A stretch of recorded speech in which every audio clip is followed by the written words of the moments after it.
CJ, Mario Posada, nice to meet you. Thanks for having me. you're welcome. We're going to start off with, basic idea. We're looking for a lawyer, background in environmental, you've read the position, the criteria.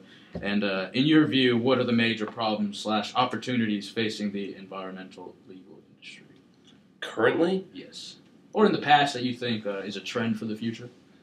well, the issues that have first come arise is the political side of the whole idea with these big corporate industries that you have, even First Cross or the Red Cross, your Peace Corps, they're all politically driven and politically focused. So while their ideas and their programs look and appear to be designed for helping the environment, they're really more concerned now with just the generacies of it, of getting funding and working the political corners and making sure that their name is known. And you have these sad commercials which propel the dogs that are crippled on TV, and then that's kind of where they've gone. Is they've gone more away from actually doing effective work, which you can pick up and hold and see, to now, this is what we can do. This is what we have been. This is what we will be.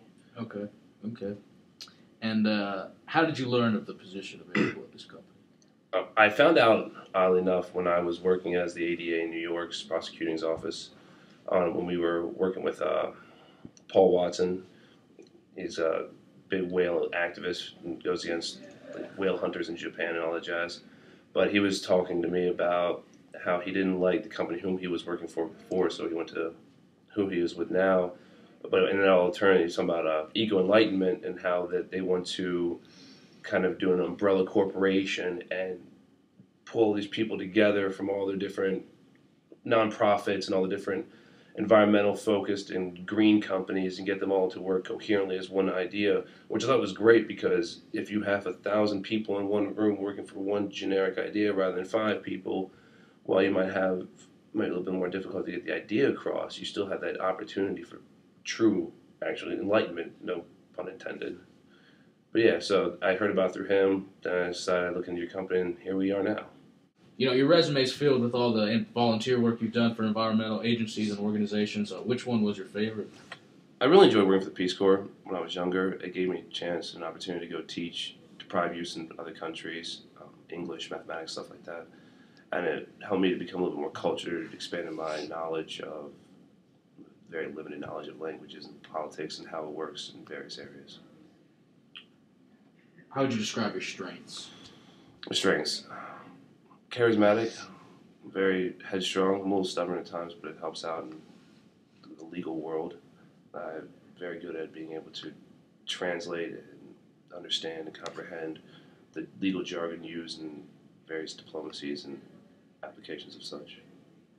And since I asked your strengths, what are your weaknesses? Weaknesses.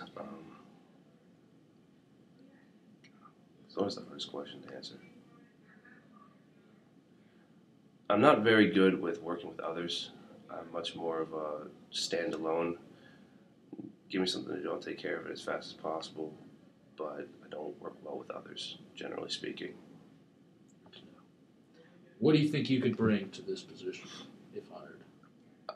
I bring in a much different type of legal understanding. My law before came from prosecuting for New York, and then from there it just got you to better understand, to see through people's lies and detect deceit and see corruption for what it is, which allows the opportunity to see past people's smoke screens they put up when they're trying to fight off a system change that they don't really like, even though they should be for the better anyway. And if you had to describe your ideal work environment, how would that look like? Ideal work environment? An office setting, everybody understands that they're on an even plane. There is for the generic employee, and then from there you have a drawn out chain of command with a hierarchy that follows procedures accordingly. You don't have to deal with a lot of wish-wash back and forth. If you simply need something done, you ask somebody and it happens. You aren't afraid to go to your boss. Aren't afraid to ask them questions that could be taken as unintelligent or open-ended or rhetorical. This job, you might have to represent different agencies as we're trying to consolidate. You may have to travel a lot. Would that be a problem? Traveling's fine. Single, no, not married, no kids, no dog, no house. Um, where do you see yourself in 10 years?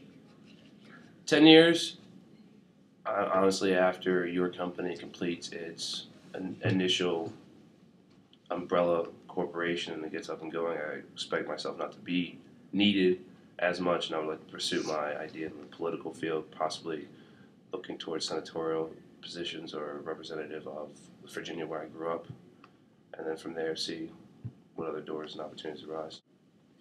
We're going to give you a little scenario question. We worked with the people of Louisiana and the Gulf region after the BP oil spill. We're very familiar with the area.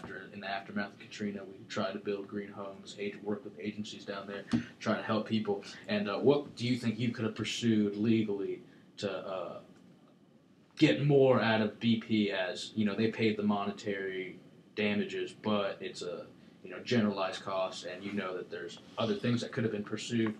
Well, there was a lot of shortfall on the part of the government in keeping BP accountable. I think one of the benefits I would have been able to provide to you guys was pushing through petitions, appeals, and the political process, forcing these guys to understand the legal ramifications, how even though you have millions of dollars, you still just can't throw a couple of pennies at a problem and expect it to go away.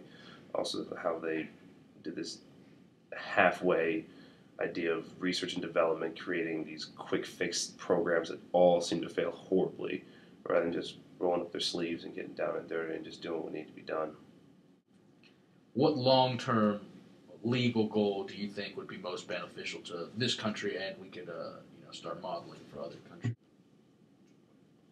I think that if we focus less on the industrial agri-farming that's going around right now and focus more local organizations, more organics for growth and distribution, try to help out the individual farmer rather than as the corporations as a whole, I think would be the better idea. One particular case that we do a lot is genetically modified seeds. We got companies like Monsanto. They sue other farmers even though their seeds naturally contaminate. It's impossible to keep their neighbor's seeds from contaminating with theirs. Correct. What do you think we can do, Eco-Enlightenment can do, to help these farmers out, as we don't have as much funds as Monsanto? And that's the problem is we have to take it by case basis. You can't throw a whole blanket over that idea because there are too many loopholes, there are too many directions in which you could take. Individually, you'd have to look at it and see if you can't explain to a company that genetic mutations occur naturally and that they're not the most important thing in the world, and they just need pushed back a little bit. Many of those cases will be pro bono. You've seen that a lot of this is nonprofit. Right. You talk about what you've done and be like, is that going to be a problem? Money should never be an issue when it comes about you do what's right before you do what makes you rich. And one word that describes you. One word that describes me. Loyal. CJ, you told me a lot about yourself. I feel like I have a pretty good idea of the kind of person you are. Anything else? Do you have any questions for me before you go? No, I have a pretty good idea what your company is and what it's all about, and if I need to, I'll just pick up the phone and give you guys a call if I have any outstanding questions after today. Okay, and anything you would need to tell about yourself that I didn't get in the questions that we asked today?